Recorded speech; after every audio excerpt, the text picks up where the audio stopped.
So I guess we can kind of go over some like housekeeping things. So first, I'd like to thank everyone for coming tonight. My name is Talia Benducci. I will be senior this year at Ramfo High School, and we're going to hear the experiences of 9 women tonight. Before we begin, here are some things. This is in webinar format, so you should be able to hear and see me, but I cannot hear or see you. So if you guys have any questions, if you could put them in the Q&A box or in the chat, and we can try and get to them throughout the webinar. The second thing is that this session will be recorded. So hopefully a recording should be sent to your email after this event so you can go back and rewatch it. Once the session ended, there will be a Google form that will pop up in whatever browser window you have. Please be sure to fill that out so we can make sure that we grow from this event. The panelists are going to be broken up into groups of 2 and 3. So when you're registered to the event, you should have received a link to tonight's itinerary, but we can go over it now. First panelist will begin at 6 p.m. with Laura Herbst and Rebecca Gordy. After 20 minutes, the next set will begin with Perry Lomberg and Megan Halloran. At 6:40, there will be 3 panelists, Umang Paul, Charity Lawson, Allison Fleeson, and when the night will end with Jennifer Sparrow and Lorraine Kunz. You should have also received a link with some of their information. You guys can skim through that now or after this, and if you have any questions regarding the event or anything that the panelists do, I highly encourage you to reach out to them if their email is provided. I would like to thank all the panelists tonight for volunteering their time to talk to these young girls about their engineering profession and the opportunities of their future. I would also like to thank Mrs. Lisa Martone for working with me to get this event off the ground, and Lynn Albala for getting me through this with her kind words of encouragement throughout the entire Gold Award process. Finally, I would like to thank my volunteers who have helped me since around January, who I've been bouncing ideas off of from the beginning. Alexandra, Savannah, Marie, Grace, Karina, and Jen, thank you. So we have about 10 minutes until 6 p.m. At that time, Laura Herbst and Rebecca Gordy are going to be promoted to panelists, and you guys will be able to hear their stories. Before we start, does anyone have any like preliminary questions about tonight's event or the setup or anything?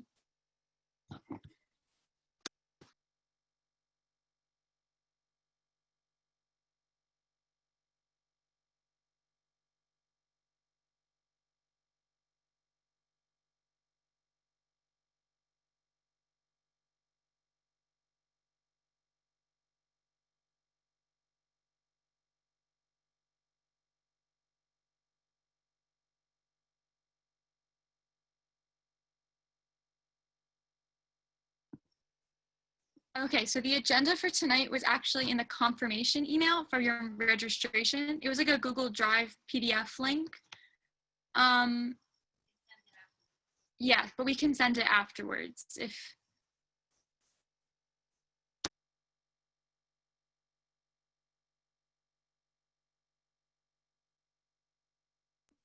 So this was the itinerary for tonight. So at 6 o'clock, we're gonna have teachers going.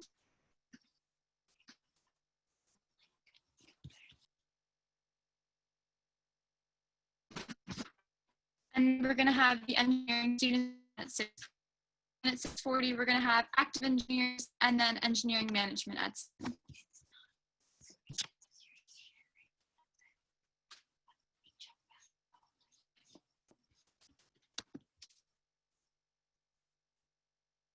How did I become interested in engineering? That's a good question. So I personally became interested in engineering in high school. In my high school, we have a personalized like engineering program where all 4 years study engineering curriculum. So for my freshman year, I thought it was something interesting to get into, and I never looked back since. So I really hope that I can share that passion and love with other girls who are watching tonight.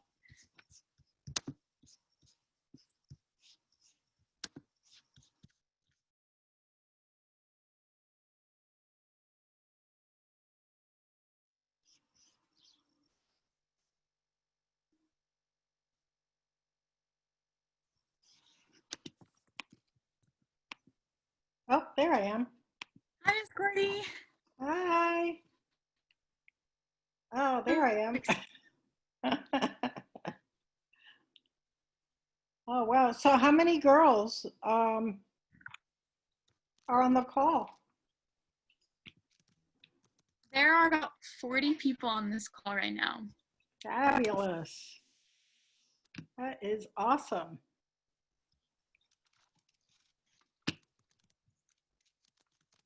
So are Laura and I, is one of us going to speak first and then the other one? Yeah. And then I guess we'll take questions.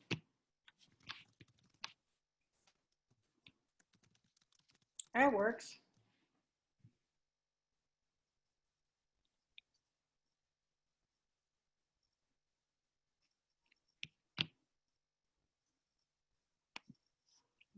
This is so exciting.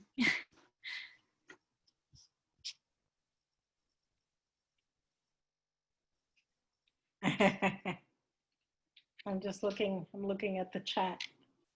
Yeah. Yeah, it's tricky. I've never had, well, I've had the class, but there's a lot of people.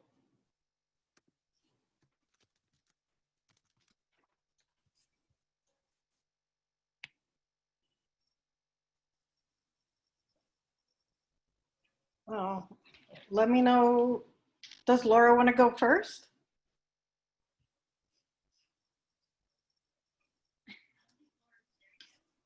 I don't know if, can Laura hear me?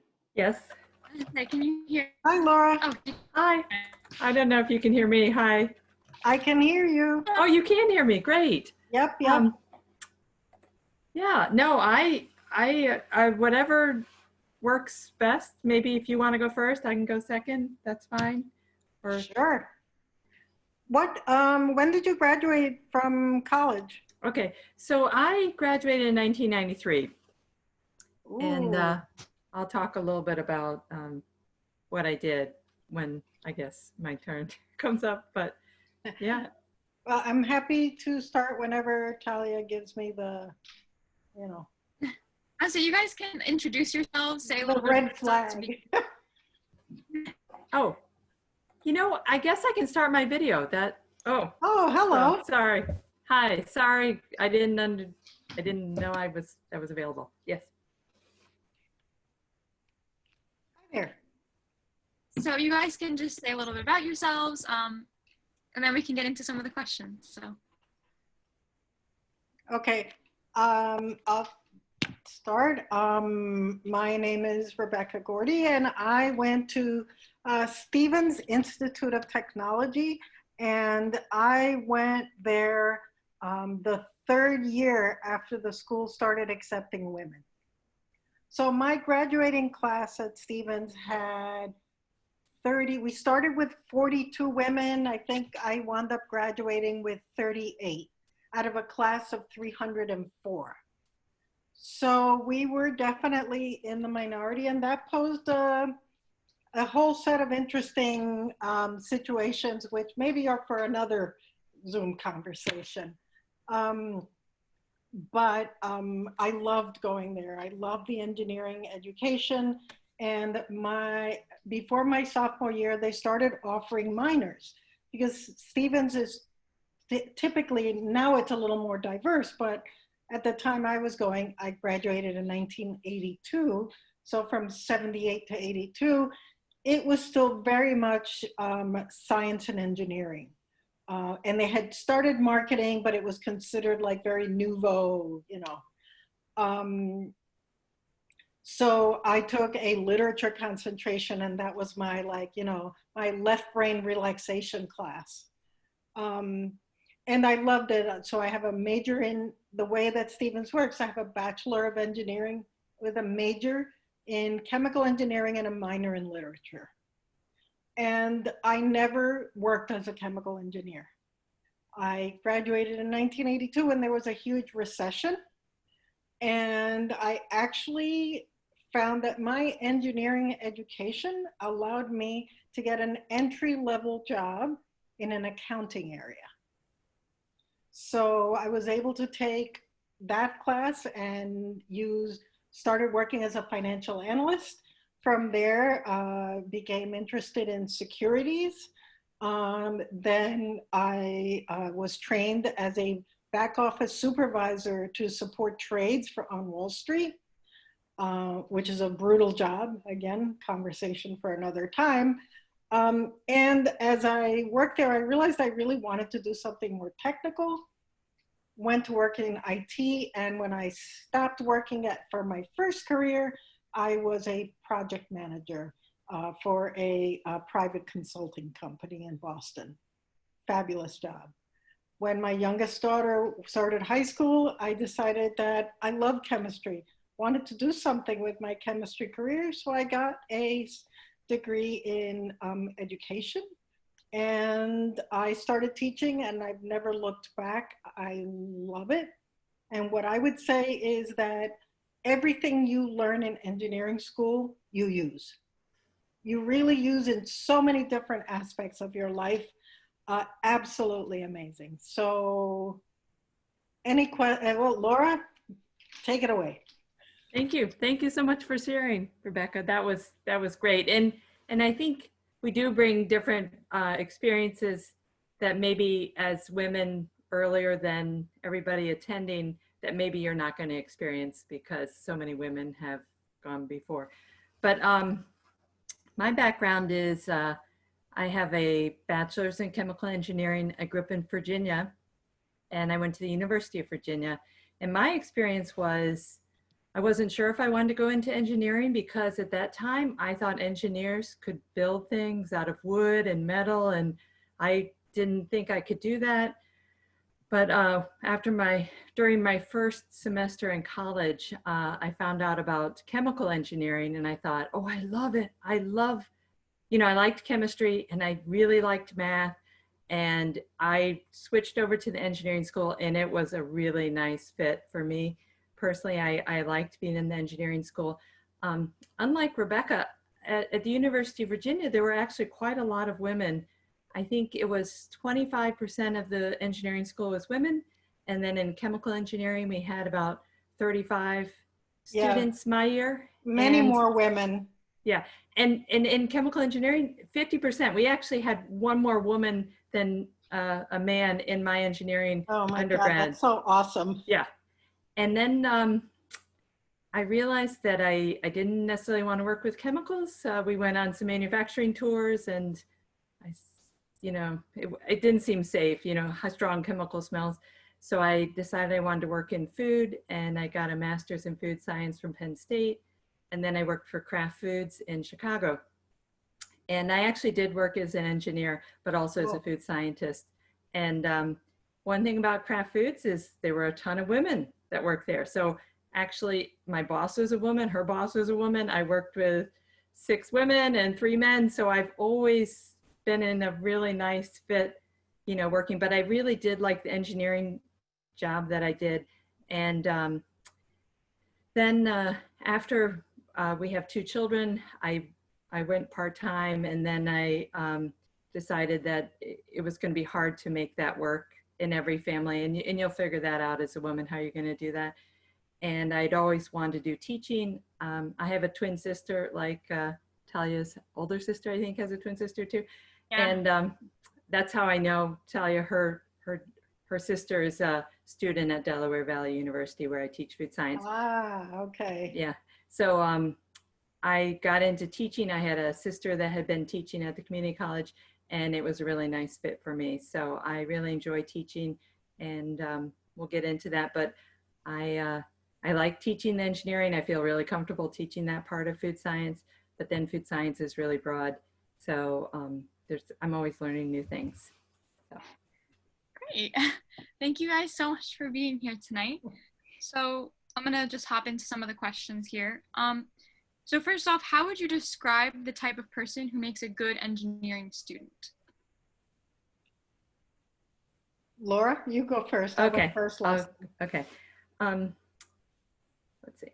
So for me personally, if someone who likes math and generally does maybe a little bit above average in math, that's going to be somebody who's probably going to like engineering.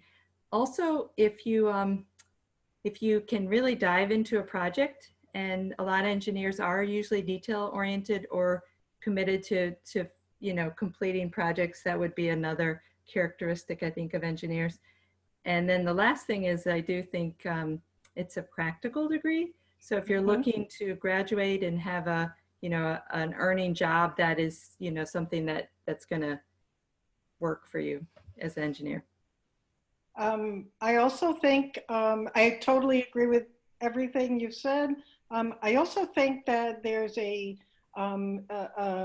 curiosity that engineers have, like, how does it work? How do I do that? Yes. How can I, because that for me was the driving force for studying engineering. How does this work? How do they get that? And I still, have that curiosity.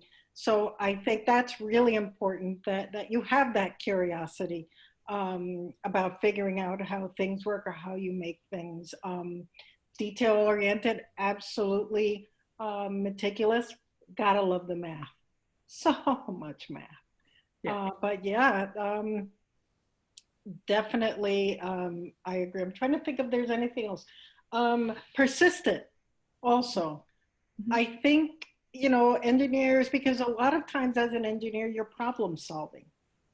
So there's a certain kind of dog with a bone mentality that you have to have, or you should have, really, because, you will be tasked with figuring things out and making things better, making things work.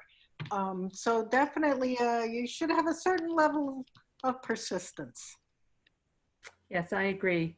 And problem solving is really a big part of engineering, but as a high school student, I didn't necessarily really experience that. I didn't know if I could solve problems or not. But once I was in the college environment and you get into some of your sophomore level classes, it's introduced to you and you're like, "Ooh, this is sort of fun." And there is a sort of a fun piece to it. And that, it sort of clicks. So if you don't know if you really like to solve problems, you will be given opportunities to try it out, and it could be a good fit. Yeah. So what made you guys go into teaching? Go ahead, Rebecca. I actually, the way I went into teaching was my kids suggested it.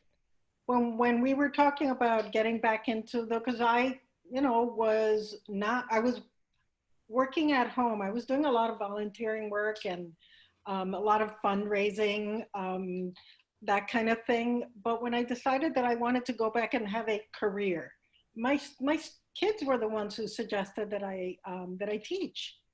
And I wasn't sure if I was even going to be good at it.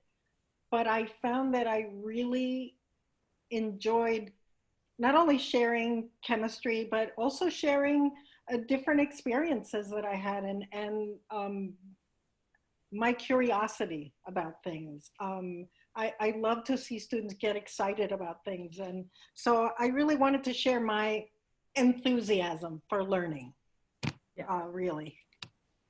Great, that is wonderful. I think similarly, after I worked for full time for I think 8 years, and then I had a family, and I was looking for something part time. In my particular relationship, that was going to work for my husband and I, and I was able to get this opportunity to teach part time food engineering, and I had always thought about teaching, and I really like connecting with the students, and Rebecca, you probably connect too, but like getting to know the students and find out more about them and what they're interested in, and learning even from the students because they'll share things. But the other piece of teaching is you're always learning something new, and that curiosity it's fun. It's fun to learn new things, and Yes. It's fun to be with students in a classroom teaching. And one of the things about Delaware Valley University is we do a lot of hands-on work. So we're always applying whatever we're talking about. And that's a fun environment to teach in. So I like that. Yeah, that's the best. I always enjoy when my students get to put anything into practice. I wish, but there are other classes other than mine that let them do that. but I really want to incorporate more of that in my class.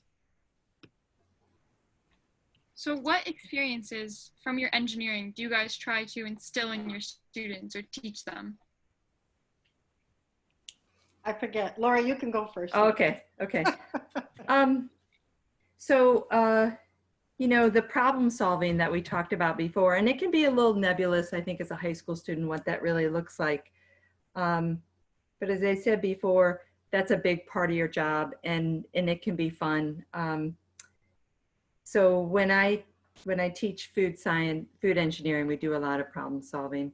The other thing that's fun, and maybe Rebecca can talk to this too, is I am a scientist too. So the whole idea of running experiments is something I try to instill in the students. And the excitement to that piece is in high school, you're sort of directed to run this experiment, or you might, it's not like your own, you don't own it. But once you get out, start working, and nobody knows what the answer is, so you're working on something new, and you're working through that, that can be a really exciting opportunity. So we do a little bit of that in college, where students will own the project, and then you don't really know how it's going to turn out. And that whole learning process it's you know, it can be fun, just like problem solving can be fun. They're sort of tied together. So I absolutely agree. I think for me, the biggest thing that I want to pass on to my students and hope they take away from my class is the ability to break down problems from a big problem into a bunch of little problems. That is a trait or something that is really, really important for students to learn, because a lot of times when you're given a project, even now, you know, starting in middle school, you're given a project and it can be very overwhelming until you start breaking it down.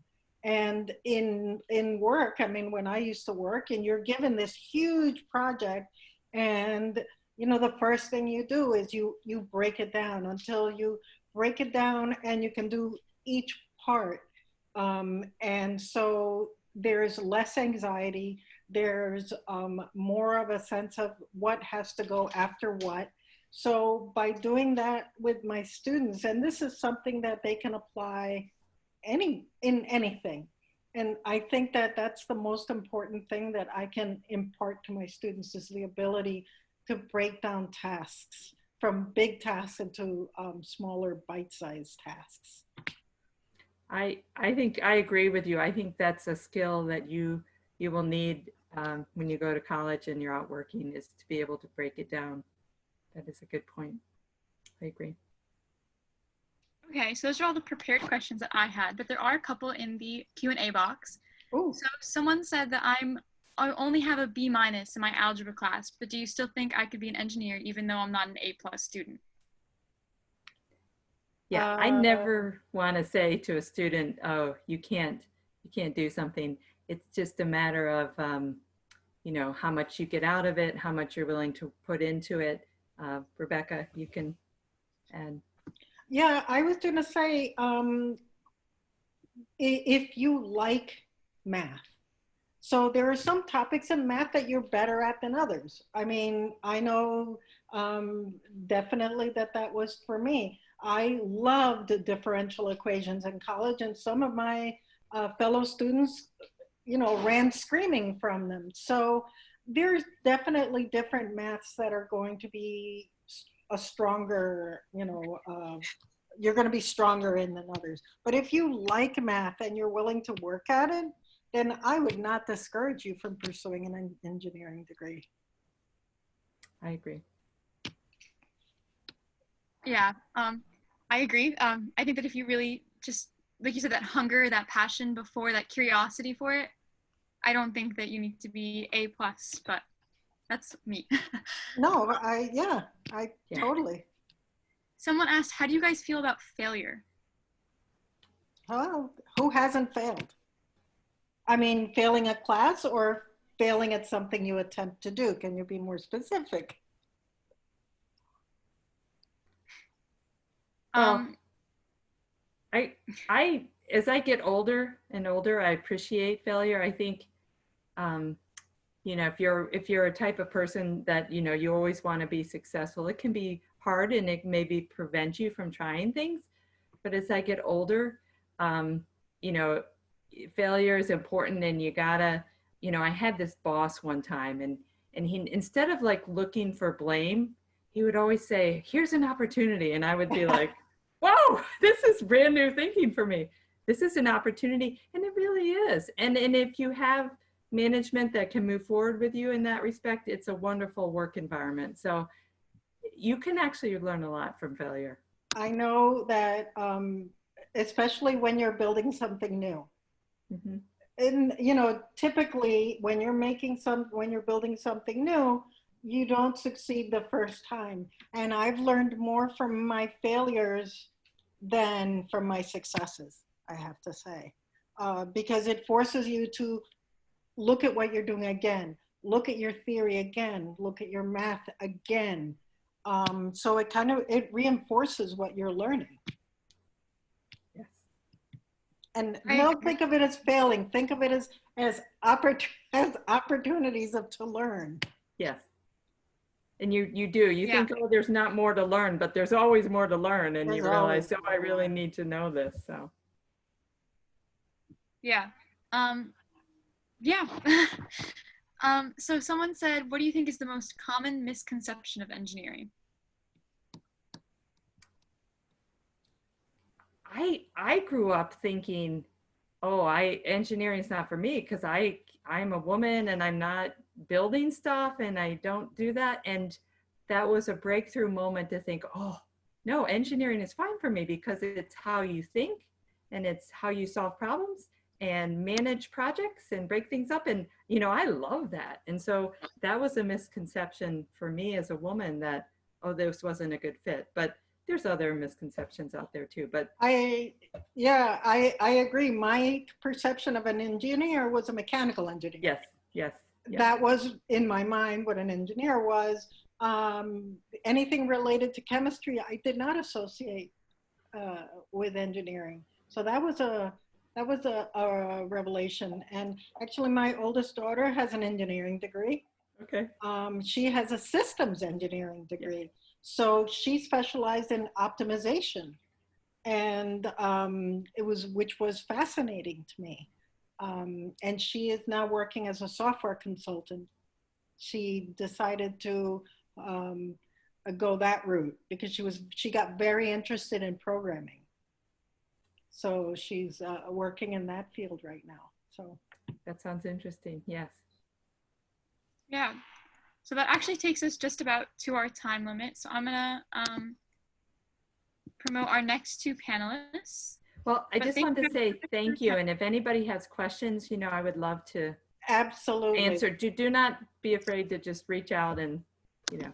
Absolutely. Likewise, questions. I asked Talia, I love to give advice and answer questions. So my email is always open. Thank you guys so much. You're welcome.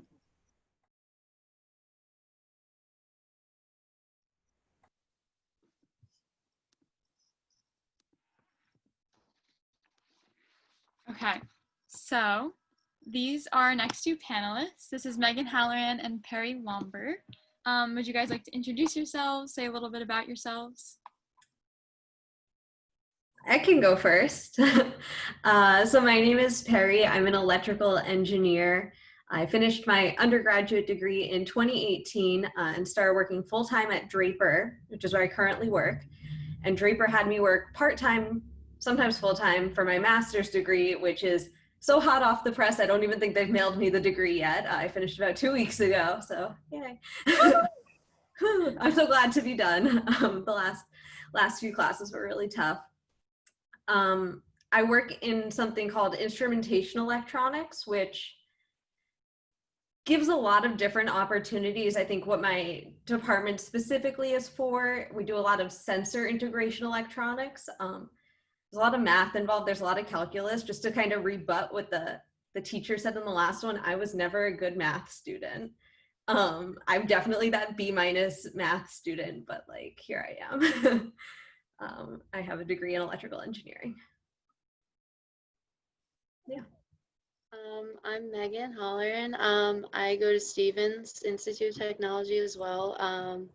I just finished my second year, so I'm a 5-year student though. I'm part of the co-op program, which is an alternating semester. Like this upcoming fall, I'll be working at like an internship, and I'm working there currently. So I'm doing summer, fall there, and then I'll do classes in the spring. And then again the next fall I'll be doing an internship, so it rotates like that, and I just end up doing an extra year. And I'm a biomedical engineer. Yeah. Awesome. Yeah, I was a co-op student too. I went to Northeastern. Okay. That's awesome. Thank you guys so much for being here. So what made you guys interested in engineering, or like what introduced you to engineering? You can go. I went first on the last one. You can go. Well, I always liked science. I was not as much into math as well. And then in high school, it definitely picked up. Like I enjoy math now. I would put myself in that category, but also never got A's in math. Like, not ashamed to say it. But it definitely taught me that I had to work for, like my grades and everything. Like even in high school, like I wasn't really the type of kid that just like got A's. So once I got to say like junior or senior year, like later in high school, I always knew I wanted to do something in STEM, but I had no idea what. And at first I was thinking more biology. I really liked like the medical side of things. I wasn't really as much into like the mechanical, structural type of engineering. And then I have an older brother who went to Stevens as well, and he suggested it to me. And at the time, biomedical, and it still is growing really quickly, but I didn't know what it was. I had never heard of it. And it included anything I thought was interesting. It was, I personally have like an interest in like stem cell therapy. There's a lot of 3D printing that's really cool. Just really innovative medical, inventions that really fit everything I thought was interesting in engineering. Yeah, and so he suggested that to me probably like my junior year of high school, and from there I played softball in college, and I was looking at schools a little bit earlier for that. So from there I just contacted Stevens, and it went pretty quickly from there. Yeah, and so I decided I also thought that I was very interested in science, as I wanted to be like a research scientist, maybe a little more on the biology side. But then my friends convinced me to join the robotics team in high school, which I really loved. And I did the wiring for, so that was sort of my first electrical experience. And then a certain high school robotics coach and Ramapo physics teacher said that electrical engineering was the hardest major. So obviously I had to take that challenge. And that's not a good reason to pick your major, but that's kind of where that idea came from for me. And then in the first month of college, we had to go to different like lab tours for the different engineering majors. And in the electrical engineering one, we built a circuit that was 2 sets of coiled wires, and like basically without connecting a battery, you used inductive coupling. So you might have learned about inductors in physics class, to like turn on an LED light. And I just thought that was the coolest thing. And I had to learn how it worked. So that's really why I picked it. Yeah, yeah. It's kind of like that aha moment, like that, wow, like that's what I want to do.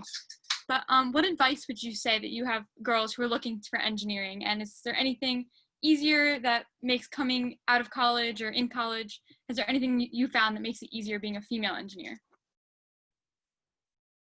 I have, like, especially in my early career now, and so this helped me through my master's, but I did actually work with this group at Draper as a student. I was a co-op student there, and I stayed on part-time for the last year of my degree in undergrad. And I have like the best support network, and like people who truly, I think, are invested in my success.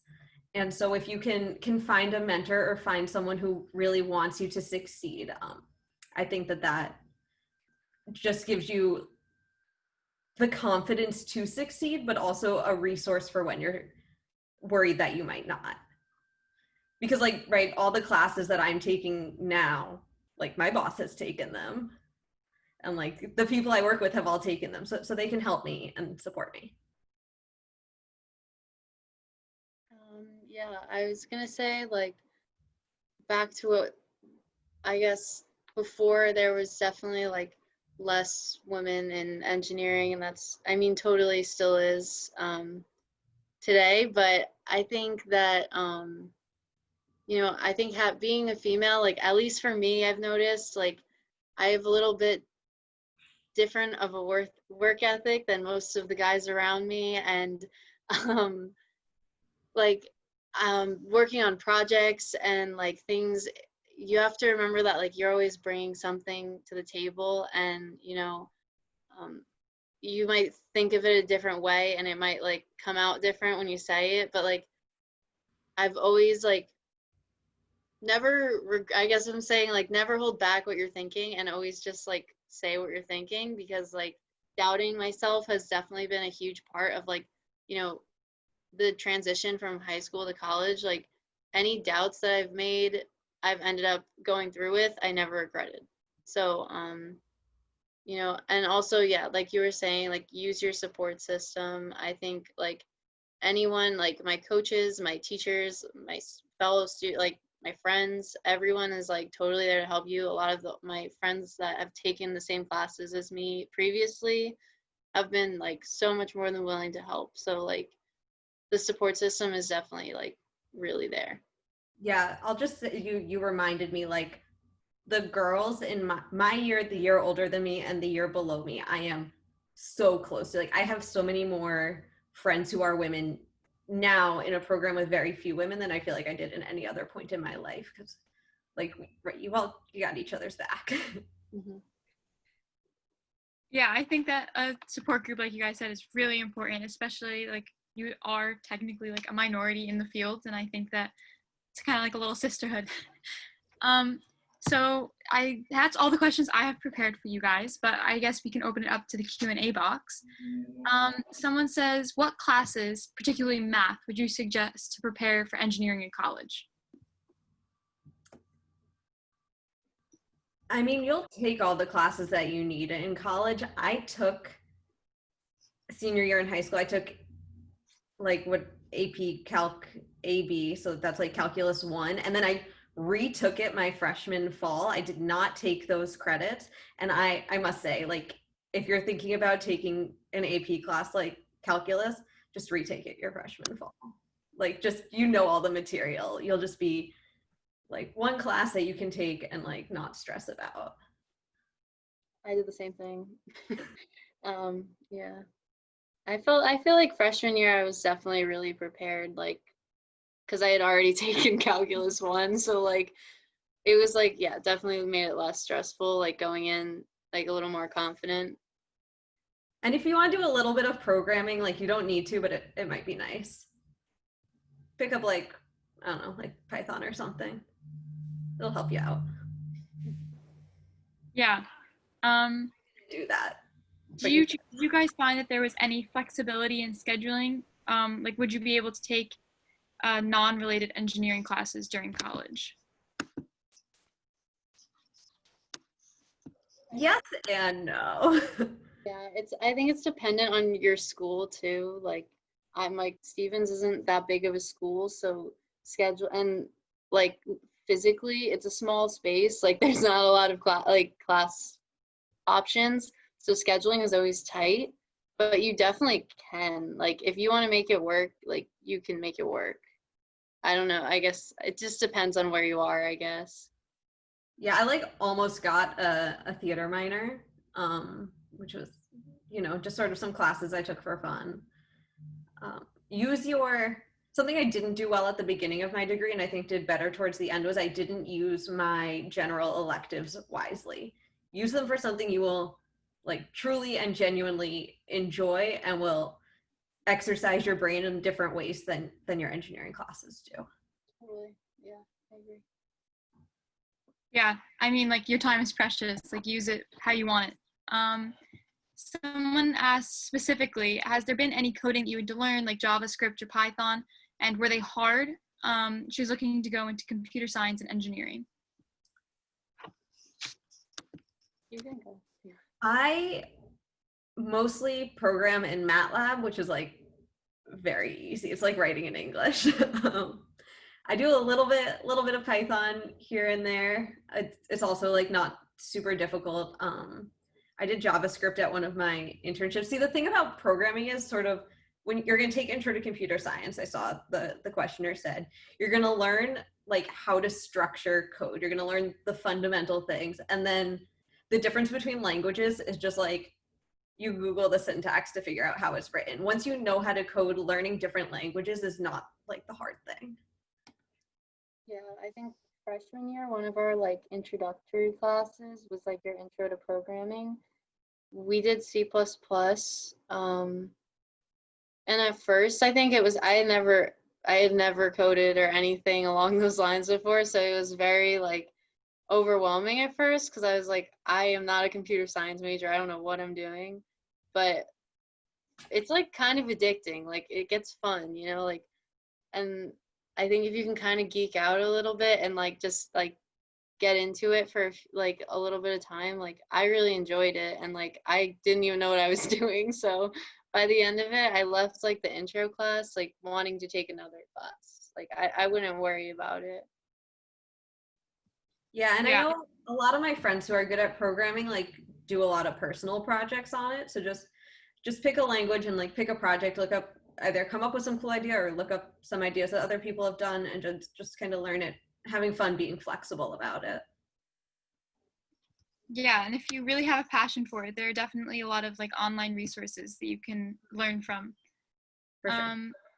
And someone asked if I don't like coding, is engineering still an option? Yes. Really. Yeah.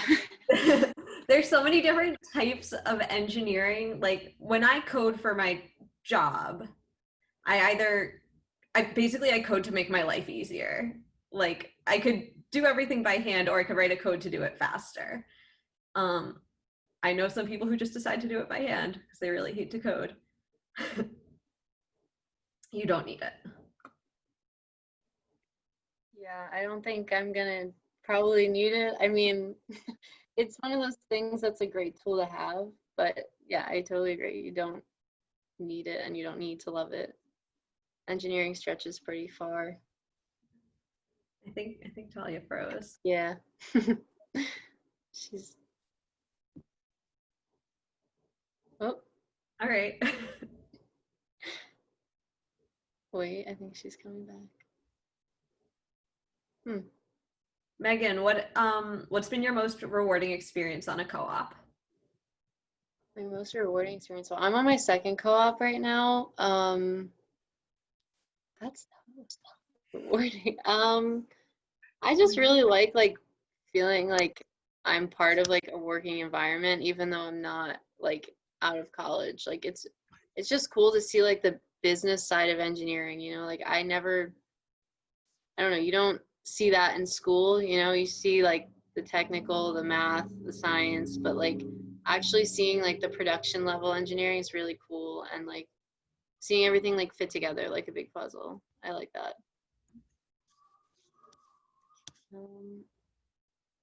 Oh, I have a question.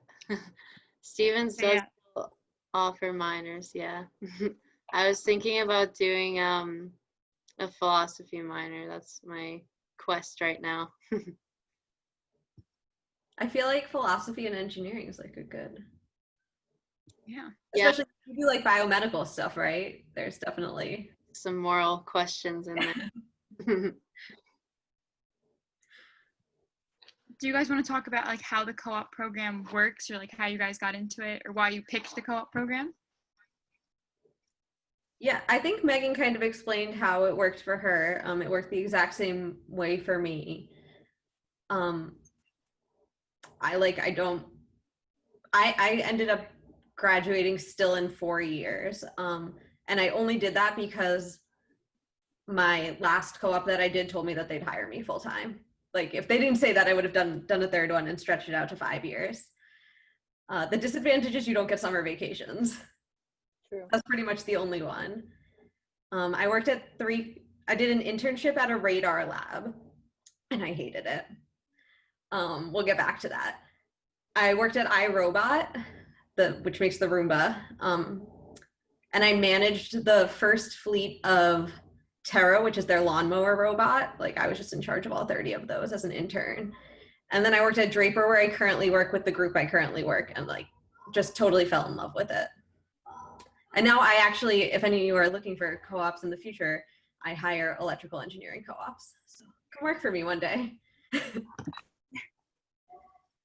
I think, I mean, I'm not sure, but I think that from people I know, the co-op program is pretty like rare. Like I don't know a ton of people that have it at their school at least.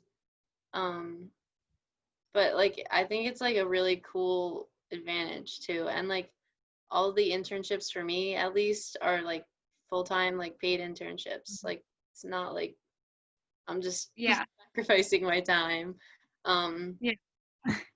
And there's so much like learning, like real world learning experience you got out of it, and like so many people you meet, like you were saying you got hired like a real job from it. Like it's a really valuable thing. Yeah. Oh, and I said I'd get back to my not liking my radar lab job. My master's is actually in applied electromagnetics with a like sort of what I'm focusing on now is developing radar technology. So I didn't like it then, but I really love it now. I came back to my roots.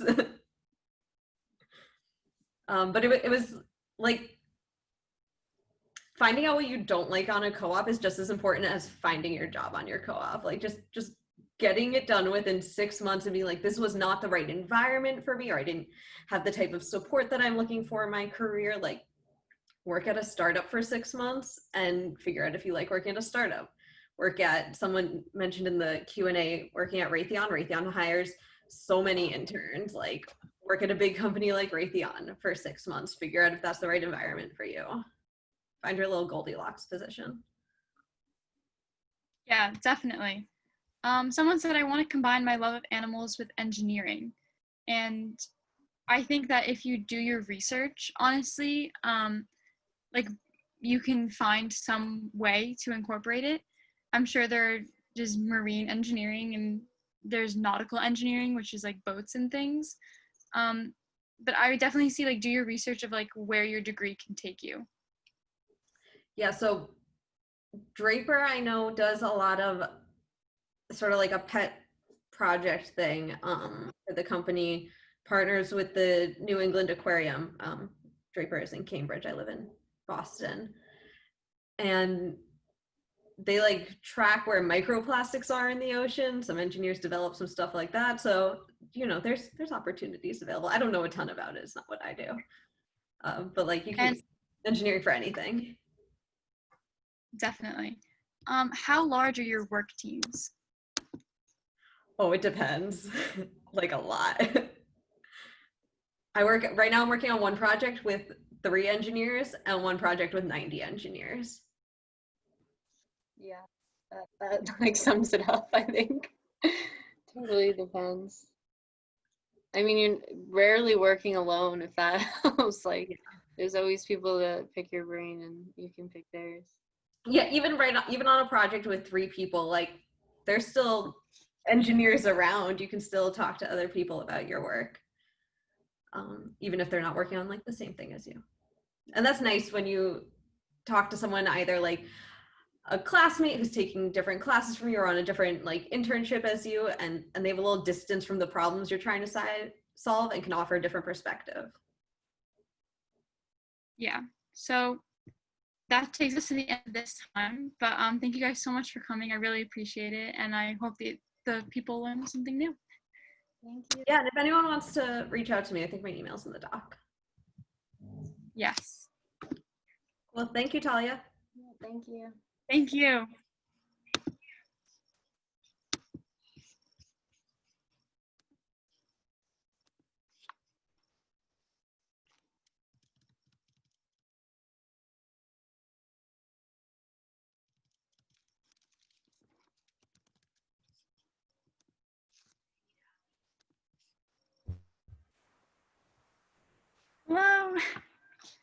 Hi.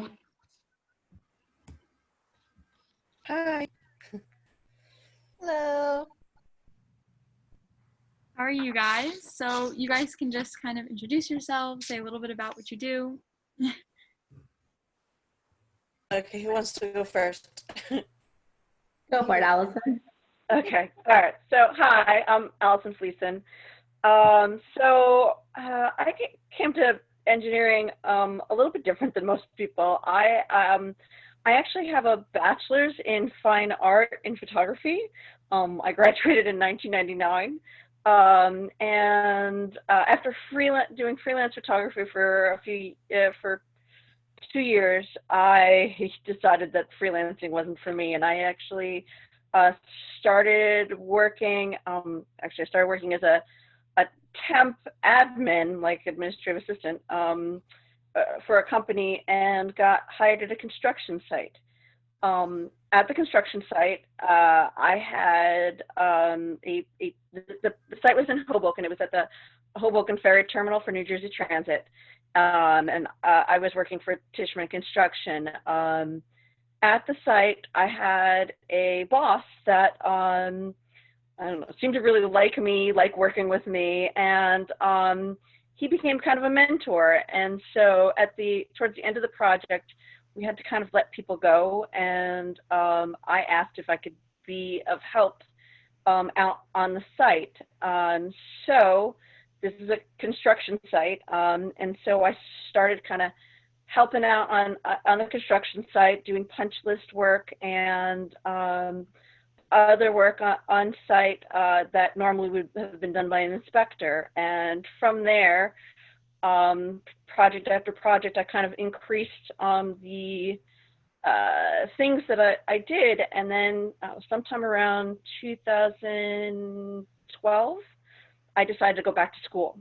So I went back to school for civil engineering at NGIT. I was able to go with a master's program with their kind of bridging program, where I could take some of the classes that I obviously didn't have in art school, as well as new civil engineering classes. My specialty was also, so it was civil engineering with a specialty in construction management. Tishman is a construction manager and / GC. I still was with the same company, Tishman, and still kind of on and off working with the same boss, kind of working from one project to the next, going kind of increasing my responsibilities with every project. So what started out, I was in Hoboken for like 5 years, doing a maintenance building in the rail yard, and that became the ferry terminal, where we actually opened up the ferry terminal that was originally opened up in 1907, hadn't been opened since the 1960s. And even in that project, I became a project manager for the marine barges on that project. And I kind of have just gone from project to project, increasing, like I said, my responsibilities. The last couple projects I've been on have been the Waldorf Astoria rehabilitation, and I was on the Tappan Zee Mario M. Cuomo project. I've done things from quality assurance, project management, field engineering, a little bit of everything in the construction site realm. And that's pretty much it. It started, like I said, like 19 years ago, and just kind of grew from there. Great. I guess I'll go. So, hi, my name is Umang Hall. I'm a biomedical engineer. I work at a company called Becton Dickinson, or BD, in Franklin Lakes. It's a medical device company. I started out as a chemical engineer, actually. Someone kind of mentioned it, that I was into engineering, and I actually wanted biochemical engineering because I was really into pharmaceuticals and kind of mass production of drugs and things like that. couldn't find a biochemical engineering program back when I was looking for colleges. And so I went into chemical engineering, and then halfway through I went to Vanderbilt University, which is in Tennessee, and it's actually known mostly for its law, business, and liberal arts, but they have an engineering program. But I chose it because it kind of gave me a balanced look at things. But they were really getting their biomedical engineering program off the ground, and it had gained a lot of momentum and was one of the few in the country at the time, it and Hopkins and such. So I looked at biomedical engineering and learned that it basically breaks the body up into systems, chemical systems, mechanical systems, electrical systems. And that really resonated with me. And so that's where I went into that. And I did a lot of work on genetics and plasma transfer. So I got to have that connection to the bioreactors and things that I never did. I never would have otherwise. I also took a look at instrumentation there. So it was a lot of fun. And so I took that, and then I graduated out of biomedical, and I went into a program at BD called the Technology Leadership Development Program. It's a program that exists today, actually, and there's two versions of it. It's an engineering development program and a technology leadership development program. They're both rotational programs that actually kind of do the co-op within BD. BD is so large now that you can actually have lots of different jobs for a short amount of time, either a year or anywhere from a year to about 18 to 24 months. And so it allows you to kind of get that quick early experience, and which was hugely beneficial to me. And I think one of the ladies just said it gives you a really great chance to try stuff out and really figure out what you don't like, which is almost more important than what you do like. So I went through the Technology Leadership Development Program, and I started working on developing blood collection sets and lots of new to BD, almost new to world devices. It was really great. And then I rotated through a lot of different programs there, and I got to look at all the different flavors of engineering. I did mechanical engineering. As a biomedical engineer, I had never touched a drawing. I had never touched CAD in my engineering program. I was so focused on the instrumentation side and the genetics. So I learned I had to pick up CAD. I had to pick up all this mechanical engineering. I was afraid of needles, and then I went to BD, which is all needles. My mom had to laugh at that one. And then I went into this one program. My next rotation was about BD ID. So it was all about RFID scanning, coding, software validation. It was all of it. So I got to do that. And then my third rotation was down in Baltimore, where I worked on panels that were the mass production of panels that had 24 different bacteria on it, and then the 72 different ways of treating the bacteria. And it was all like these little micro titer panels. And so you could basically take a culture and put it on one panel, and it could basically identify what bacteria you might have, and then it would identify the drug that it would take to treat it. And all of that was in one system. And so that was kind of cool. I did that as my third rotation. And then ever since then, I've kind of been circling around product development. I then went into project management, quality management, business process management, and kind of as I've worked up through my years of experience, I've kind of looked at product development from all different angles as well, kind of having created my foundation in a lot of different kinds of engineering. So that's kind of me in a nutshell. Okay, so my name is Charity Lawson, and I am an astronautical engineer. I do rocket science, basically. So I work for an aerospace company in Southern California.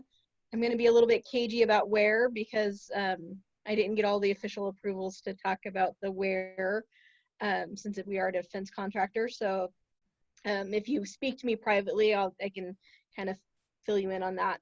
But in a large forum, I kind of have to be kind of cagey. So just for proprietary and security reasons. So my decision to go into engineering started when I was about 12, 13 years old. Some of you probably don't, you probably learned this in history class more than anything else, but I remember the Challenger explosion very vividly because, I didn't watch it on TV live because I was probably the only school in the United States that didn't watch it on TV live, because I lived in this small little logging community that didn't care very much about science. But I had it taped. So I went home and I watched it, and I, got home to watch it, and I was told what I was about to see. And I followed that failure investigation, like just every little detail with my dad, what happened, why it happened, why did they launch, why did they not wait, what went wrong, and learned so much about that little O-ring. And knew that I wanted, not only did I want to get into science, but I wanted to be an astronaut. So I went to space camp. I saved my money, went to space camp 2 years. And while I was at space camp, they had German rocket scientists come and speak to us. So some of the original German rocket scientists, Konrad Dannenberg, spoke to us, and he talked to us about engineering and propulsion. And I said, not only am I going to be an astronaut, I'm going to learn how to make rocket engines, because his eyes lit up, and he just loved what he did so much. And so that's where, kind of the spark started for me. And so for me, when I decided to pick a college, my criteria was which engineering schools had the most civilian astronauts. So I knew that the military academies had the most astronauts, but I wasn't going to go into the military. So my next criteria was which civilian schools, and Purdue University had the most. It's called the Cradle of Astronauts. And so I said, I'm going to Purdue University. I did early applicant, and I knew I was admitted, and I didn't want to apply anywhere else. Boston University had offered me a scholarship, and so my mom's like, well, you have to apply there. So I didn't please my mom, but I had no intention of going. So I was that person who applied really to two schools, one to make my mom happy, but I had no intention of going anywhere but Purdue. So I applied one place, got it where I wanted to go, and that's where I headed. I didn't do any internships or their co-op program. I was kind of on that 4-year track, but I had a it wasn't a work study program, but it was a summer. I got a summer job with a research organization through Purdue University. And normally they use work study programs, students, but since I wasn't eligible for work study, they gave up 3 work study students to keep me because they liked what I did. But we keyworded technical documents regarding metal matrix composites to make mill standards. So I did that all 4 years of college, from my first year of summer throughout the rest of my college experience. And that kind of landed me a job right out of college, because I got a job with the company I'm at now, because I knew something about metal matrix composites. And my first job out of college was working in a propulsion systems engineering department and focusing on making composite overwrap propellant and pressure in tanks. And so the first program that I worked on was the Chandra Space Telescope, and working on those propellant tanks that are aluminum lined, thin-walled aluminum lined composite overwrap propellant tanks, and trying to get the liners to be properly welded, because it's very hard to weld aluminum. So right away, failure investigation. And I worked there for about 5 years, and then I relocated to Washington to be closer to family. And I worked for a smaller agency in Redmond, Washington. It's called Aerojet Rocketdyne now, but at the time it was General Dynamics, and then it got sold. It was formerly Primex. But we made small, tiny rocket engines. The smallest one was 0.2 of a pound of thrust, and the largest one was a bipropellant engine that's 100 pounds of thrust. So I started as a test engineer there, and then I did project engineering, which is basically the responsible design engineer for the thrusters. And then I moved into systems engineering, which is the technical requirements management for the thrusters. I was there for about 18 years, and then decided I needed a change. Well, I decided I needed to change probably sooner, but really wanted to stay in Washington to be as close to family. But once we kind of decided we were okay leaving the Washington area, this position at my current employer opened up, and they recruited me back, and it's the same employer I started out 18 years ago, or 20 some odd years ago, when I left college in 1996. So kind of came full circle, and now I'm an engineering manager, and I do some functional stuff and some programmatic stuff. So, you know, and some of it's defense contracts. So I'm working on a program now that's a defense contract. I struggle to call it Space Force because it's not going to be Space Force for me. But, you know, it's you know, missile defense kind of programs. But we also do, you know, James Webb Telescope. I mean, there's lots of things that we do that is also exploratory still, but lots of defense stuff too. So. Okay, so I'm just gonna jump around in some of my questions. So one of the ones that I want to ask is, do you guys feel like you're a minority in the workplace, as engineering is not typically known for being a women's field? I'd say yes. I still feel like a minority. My construction sites have changed a lot in the 19 years since I've been there. You know, once upon a time it was just me as the administrative assistant, and I was the only female anywhere that I could see. In the last, I would say, 5 years, I've seen a huge increase on sites. There's also my company Tishman has gotten involved in mentorship for women and women in engineering goals. We actually have a monthly group that meets and has discussions, as well as we have kind of a chat platform where we can all post and talk. So it's definitely increasing, but we're still pretty much a minority, and it's still, construction sites are still a big boys club. It's, you know, still pretty rough and vulgar and all the things that are stereotypical, at least on a construction site. So that's my experience. Yeah, I work with a lot of women engineers, but I mean, I feel like I work with a lot of women, but if I look across, it's because I'm working cross-functionally. And so I work with a lot of people who are not engineers. I lead an entire team of people, and there's like 2 women right now, and I recruited them. So I didn't inherit them. So, you know, I definitely, we try to open up opportunities and do that. I think it's definitely getting way better. Biomedical engineering was 50-50 for me, but mechanical engineering, I think, is not, which is, you know, where I work right now, that's the primary mode, I guess, of our engineering that we're looking at in the particular project I'm on. But yeah, I think that as you go up also in leadership, you start to see less and less women. So we've got work to do. We've made a lot of strides, but you know, we've got work to do, I think. So in my particular section, the propulsion and combustion section that I manage, we joke that for Halloween we can dress up as Snow White and the Seven Dwarfs because I'm the only woman. But it's not because women aren't recruited into the department.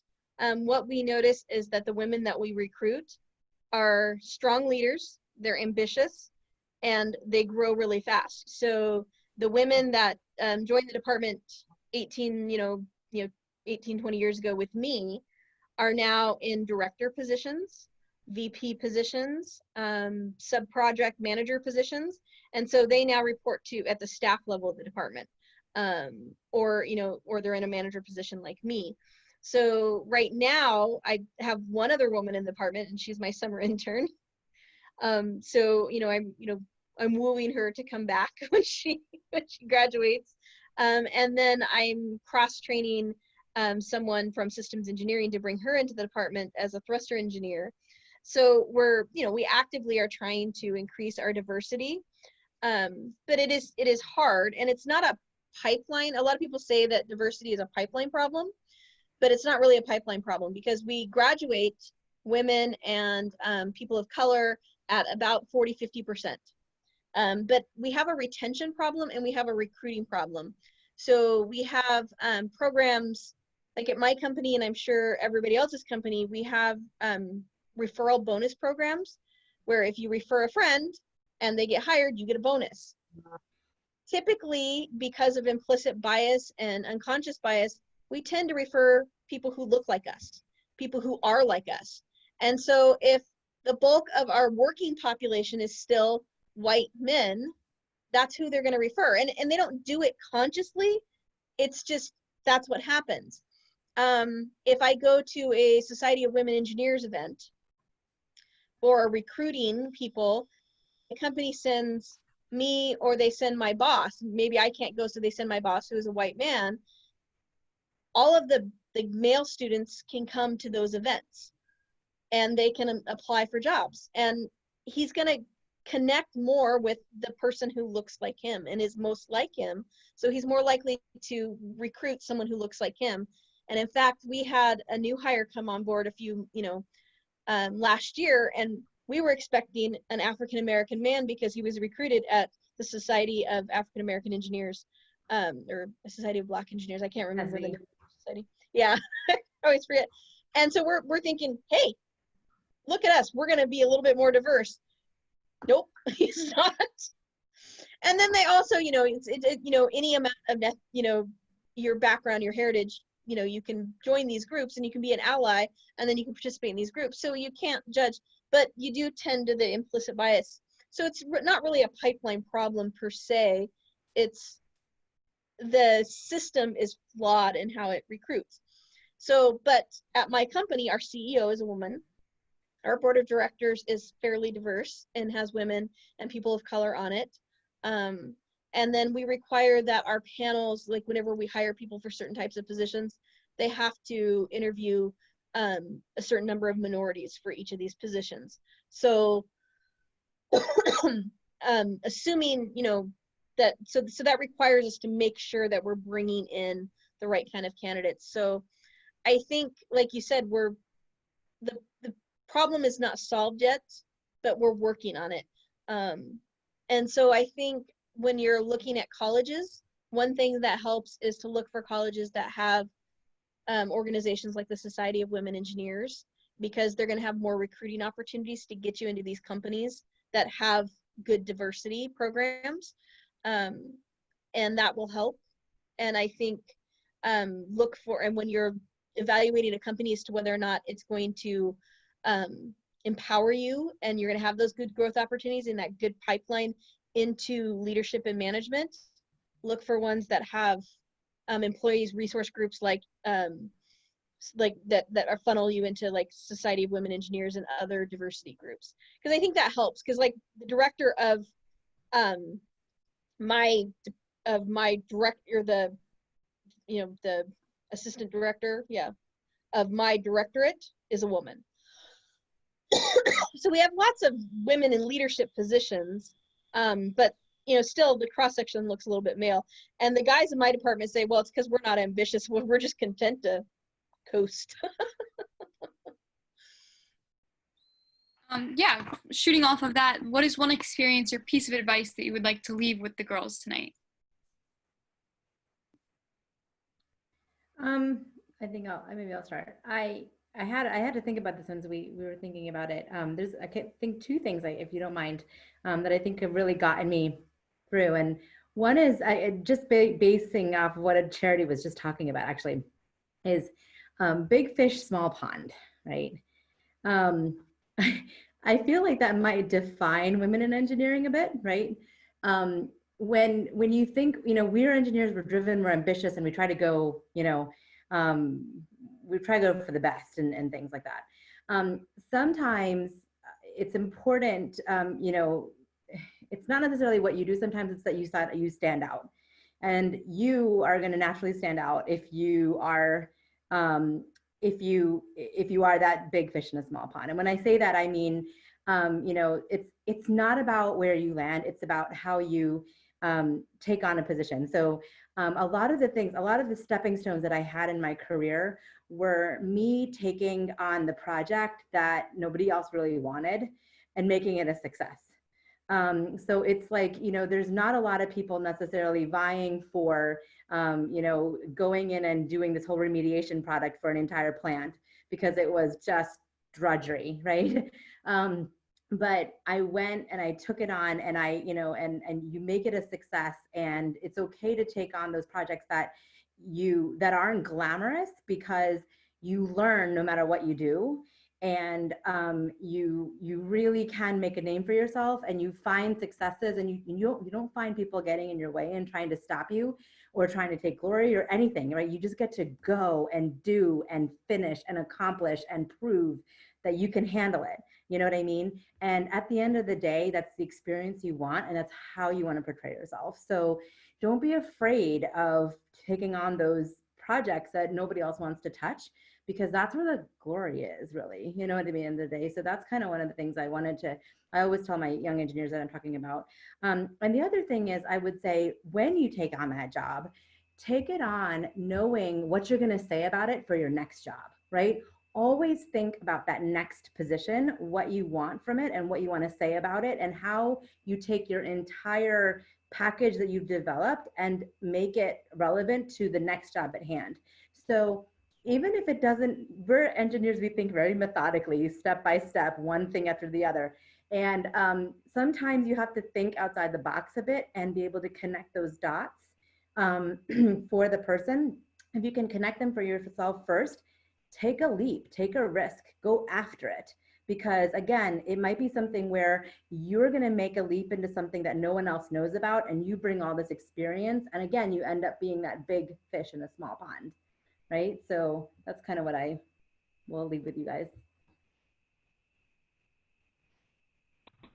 I think I just want to say that for me, a mentor was critical to my career, and having a good mentor that was really always in my corner, was willing to push me to do more, to educate myself more, to show me the ropes a little bit, sit there with me, spend really a lot of time with me to you know, he educated me as well as pushed me, and I think that was just made such a difference for me. And I can't stress enough that having that great mentor, I really wouldn't be where I am. So, I have to be a big cheerleader for that. So I think playing off the coming on the mentor aspect, I think having a mentor who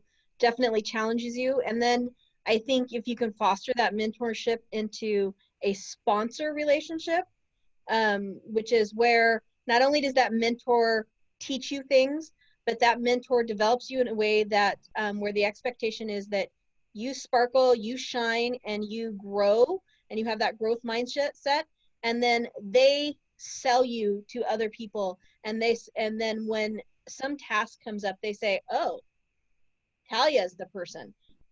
I think she's a perfect fit for this job.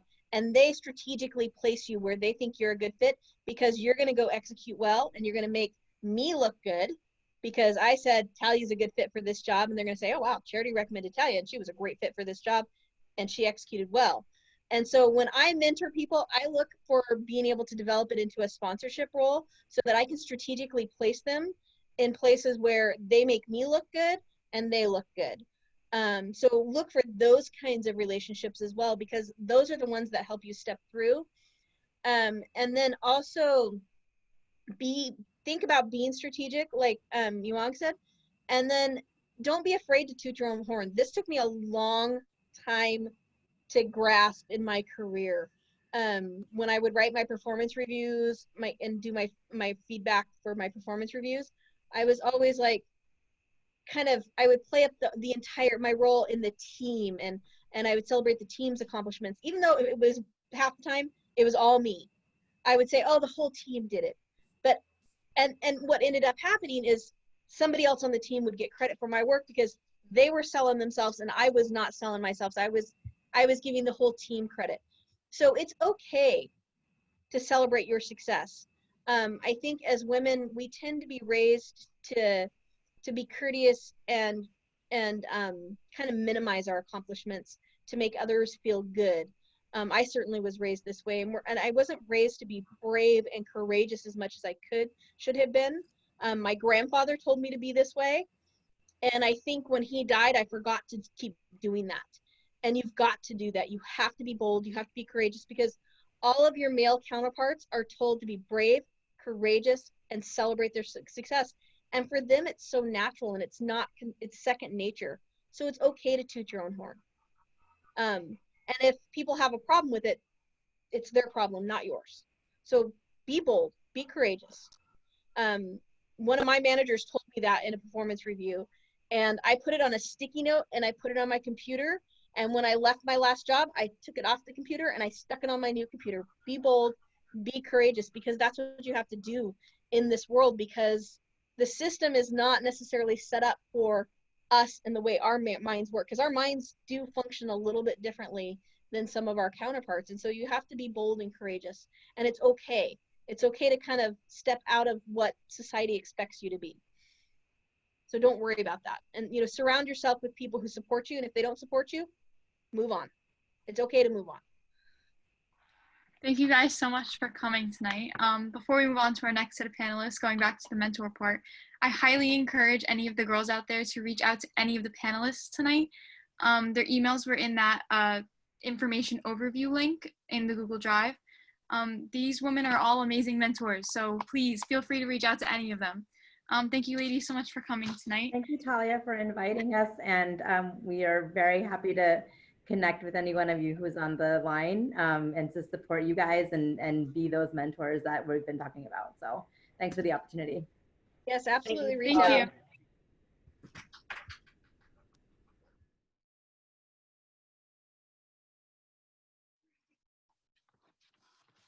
Wow. I'm sorry that ran a little bit over, but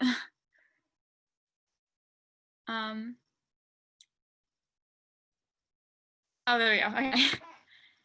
So hi, if you guys want to just introduce yourselves, say a little bit about yourselves.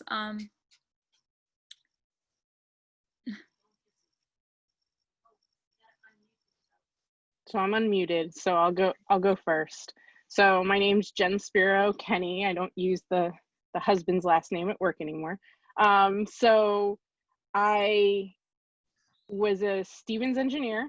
I have my undergrad bachelor's and master's degree in computer engineering from Stevens, which I think was the best thing I did because of how their curriculum is built. And you've heard that from other Stevens engineers that we have to do a little bit of everything in school, and I got my feet wet in a whole bunch of places that I didn't know I had an interest in or I had no interest in as an undergrad, but I use those every day at work. So my background is in network information systems, which is a fancy way of saying network engineering. So my first 2 jobs out of college really focused on networking and connecting us from a core down to the switch or the access point that you guys are using at home to connect. So I did that for a university, and I was there for about 10 years, and I got to get my feet into all different sorts of networking, which is why I had stayed for so long. I was not the type of student, I did well in math, but chemistry was not a good fit. And I really couldn't stay and do one thing every day, all day. So being in a university setting for me was really good because I could get up and go see the problem in a lot of locations and go try and fix the issue. So I took out of that I didn't want to be in a big corporate environment like some of my friends were, where I was solely responsible for one subject within a corporate environment. So I really got to do all different things. But from that, and from what you guys had just heard about mentors at work and taking on different projects, we were a small information technology group within that university. So anything that kind of came along, my boss usually would end up getting tasked with fixing, even if it had nothing to do with us. So in different ways, those projects ended up on my desk. So that was really interesting. And if you had told me 2 years before I left that I would have left, I would have been like, no, that's not happening. I'm retiring from here. But because of some management changes, I was faced with, okay, do I want to stay or am I going to go because this guy's staying? So I went to look at what I really wanted to do. I looked at working in the K-12 environment. I looked at working in corporate and going into more of a focus in security, since that's what I had been doing a lot of at work, and I had enjoyed that as well. And I really got down to that I also did not want to be focused on one item, and that I really did enjoy seeing how everything worked together and having that background on what was going on in the environment I was in. So when I was looking for jobs, I came across a management position at a university that was also local to my house, so no move was required. And I, at the time, had a 16-month-old daughter, so that was a big thing, staying near family for us and where my husband's job was. So I took this role that I'm in today, now 4 years later, which I really didn't know if I was gonna love, and I love it because it's the same thing. I don't do the exact same thing every day. We get into all the different types of business that universities do and supporting different items. I deal with students on a daily basis that work for our department and work for our group, as well as everyday students that are coming in with different problems that we have to try and figure out what's going on, or what technologies we can bring to campus to help alleviate some of their issues. Even if I'm not the one working on it at the end of the day, it is nice to be able to see how all different parts of a business work together. So that's what you have for me. Okay, I'm Lorraine Kunz. I also am a Stevens graduate, much earlier than I'm sure Jen is, but I am a director of operations for a division of Aerojet Rocketdyne, which is in New Jersey, called Our Day. We design and manufacture basically pressure vessels, tanks for aerospace applications. I am, in my position, I am responsible for the entire manufacturing facility, as well as safety, health, and environmental, and procurement, manufacturing, engineering. I think that's it. So I have an organization, but we're a small division. We only have about 60 people, but we do a lot in this small division, and I have about 30 people that work for me. My experience before that was very limited. I've been with the company for 32 years, but in a progressive change of responsibility within the organization. I started out as a young engineer, as a project engineer, moved up to program manager, and somehow I slid across to manufacturing. Never in my life would I have thought I'd been responsible for a manufacturing facility. So it's been kind of an interesting trip. And I have most of the people that work for me, actually probably all except for one admin, are men. So it's an interesting environment for a woman, but I've learned a lot along the way. So thank you guys for sharing a little bit about yourselves, but what experience did you have that led you to this like supervisory or like managerial side of engineering, and like what made you leave like active field, I guess? Well, I'm still unmuted, so I'll go first. Well, I didn't actually actively move into a management position. Kind of just happened as I said, we're a very small company. We used to be independently owned and kind of were bought by a couple different aerospace companies along the way. So we were transitioning a lot.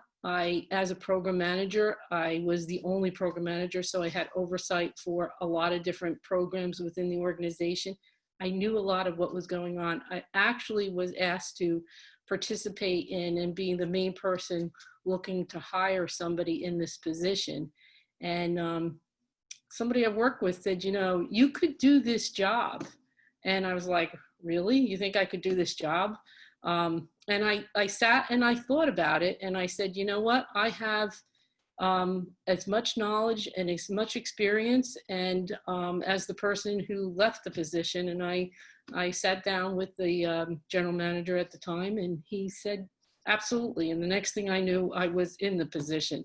And I wasn't managing people before that, so it was really kind of interesting. I went from managing no one to being responsible for a union of about 20 people and manufacturing engineers. So it's not something I chose. It's not something I actually really ever thought a place I would ever have been. But I find managing people a great experience. You know, you learn a lot from the people that work for you. They learn a lot from you, obviously, too. But it's really a good place to be. It's really an interesting, you know, way to learn. I would recommend people. I would recommend not jumping as far as I did from just being an individual contributor way into, you know, having half the organization working for me. It would have been a little easier if I had a little management experience, but because of the environment I was in, it's the way it worked out, and it worked out for me. And it happened right before we were bought by the first large aerospace company that bought out, and it was actually a customer of ours.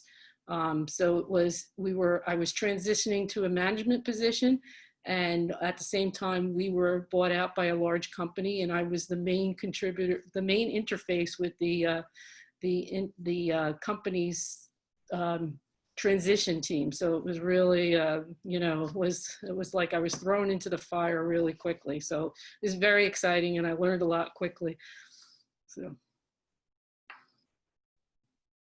So I did not necessarily think I would be where I am today, probably 6-7 years ago. About 3 years before I left my previous institution, we got a new CIO. In that amount of time, we had a little bit of change within information technology, and I had realized that I had been managing up of my boss for several years. And so I was a little bit more comfortable when I had found the posting that this was going to be okay and that it would be an okay fit. And what actually ended up happening was that my previous director, who's really who I think of as my mentor, though he doesn't know it, his boss was my current CIO now. So he had left, and then we had some management changes. And when I was looking for jobs, I actually found a different posting than what I had applied for. And I had called him and I was like, how is this university? How is everything going? And the fact that my phone number was still in his cell phone 3 years after he had left our institution, to me was a good thing to start with. But because he knew me and he knew my work ethic, he really encouraged me to apply, even though I didn't think I checked every box for the job posting as it was, because I hadn't previously managed people. I had previously manage some student teams. In my position, I'm responsible for 5 full-time employees, 5 part-time employees, and we oversee about 30 students from there. So I was a little shaky on if this was going to be a good fit, and I got from the posting that my background in networking really was what that posting wanted. And I didn't see how my background was exactly what they were looking for. When I got to this institution, I found out exactly what was going on. The person I was reporting to, that was the director, didn't have very much technical background. And so the user support team and the networking and server group couldn't really talk. They didn't really have that middleman that had the language skills between them to meet in the middle. So I really was hired as that mediator. And so to me, it was one of those leaps of faith that connections and mentors from the past really make you understand what you're capable of. So I went from managing 0 employees to 5 employees, and it wasn't too bad. I've had 1 retirement, 1 person left us for an internal position. Nobody has quit on me. So I'm doing well. So, in what ways do you guys still find that you use your engineering degrees? I'll jump on that one. My project management was not something that the team I joined was really so all about. And and they really take on every once in a while when they're like, why do you love Excel? Why do you love project? And like, sometimes I've just got Gantt charts up for myself. And that was something that I learned in one of the general engineering classes that I had to take, that I really took and ran with, that I didn't necessarily also realize I was utilizing on a daily basis. There's other parts, that thermodynamics and some other classes that I had to take to really understand that, like, as soon as you get a heating issue with a network switch in a closet that has no other airflow, that you really need to become good friends with the physical plant guys, because that equipment is key. So there's a lot of things that I learned in some of these general engineering classes that I didn't ever think were going to be useful. I'm not very good in chemistry. My husband's actually a Stevens engineer as well, and we took a couple of these classes together. I'm like, I'm never using thermodynamics again. And then there's things that came up and I was like, oh, I get this. But there's other parts of that engineering that like kind of drove me to different things. I've taken some classes with not outside contractors, but different vendors that we utilize that were free continuing ed classes for contractors, that I would go and learn about grounding. And the vendor would be like, why do you want to come see this? I was like, because I want to walk in and know the contractor did it right. So if I learn how to do this, then I will be able to say that this is done correctly. And I think that all came from some of my engineering classes, of like being able to understand and verify for myself how things worked. Yeah, and I think in my case, a lot of it, if I have a team of engineers, they're trying to resolve a problem, they come to me with some proposed solutions, and we start talking about it. A lot of what my job is, you know, I'm not the smartest person on my team. I have people that have expertise in particular areas, but I'm one of the people that have to sit there and ask the right questions to get to the right solution. So, you know, if we're sitting around in a group and brainstorming, that's where my technical expertise comes. Well, why didn't you consider this? And, you know, it might get them to a different solution. It might get them to think about maybe how it could work differently, or how we could fix the problem we're addressing. I also, you know, interface with the design engineering team and the program managers all the time. And, you know, we get new product in for development. I'm part of that team, and just brainstorming how we're gonna be best designing it so we can manufacture it in the most efficient, with the best quality. You know, having a team of people, whether they're managers or individual, the engineers working the program, being able to talk through those steps to get to the best solution. I think that's where I think it's important that you have a technical degree in my field anyway. For anybody really, you know, getting an engineering degree, a lot of it is developing your logical thinking. It really is, and that's what's so important in any engineering field, I think. Yeah, so that's all the questions that I had for you guys. I don't know if anyone else has any other questions out there. Please feel free to submit them. Otherwise, that's the end of our event tonight. So thank you everyone for coming and staying through to the end. I know we ran a little bit over,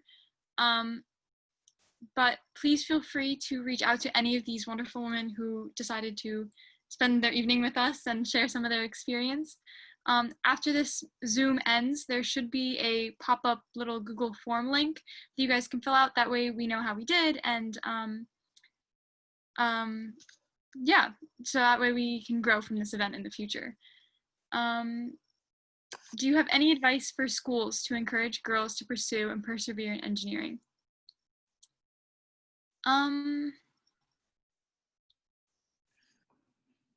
What was the question, Talia? I'm sorry. Do you have any advice to encourage girls to pursue and persevere in engineering? Well, my advice is always really be open to what you can do that you might not think you would have been able to do. I mean, if I had you got to be very optimistic, and you got to learn from everybody who teaches you, but you really have to be open to new fields, new areas to pursue. And I think that's really important. You know, if somebody had not mentioned to me, I think you could do this job, I would have never really considered it. And, you know, I'm glad he did. And I'm glad I spoke up and mentioned it to my manager at the time. So, you know, I just think being open to any opportunity that comes your way. I agree with that. I think And then, to like, me, how do we? No, sorry. I think to me, I knew pretty early on that I wanted to go into a technical field, but I don't know that I assigned the word engineering to that early on. And so to really understand that you have, I don't know how many of us have spoken tonight, but we all started from a different place and ended up somewhere else. Engineering is a word that has so many different meanings. Yeah, and the question actually specifically asked for schools to encourage girls to pursue engineering. And like she said, like she might not have attached engineering to it, but I think starting it young, like finding that passion really early, I think is important. I don't know if you guys want to touch on any of that. I mean, I went to an engineering high school, so I don't know how they could have done that better. But I know that like some of the robotics items and things you guys have been involved in, that's just things that are important for schools to have or to show that are available.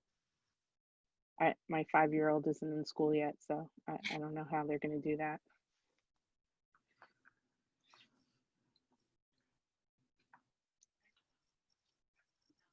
Okay.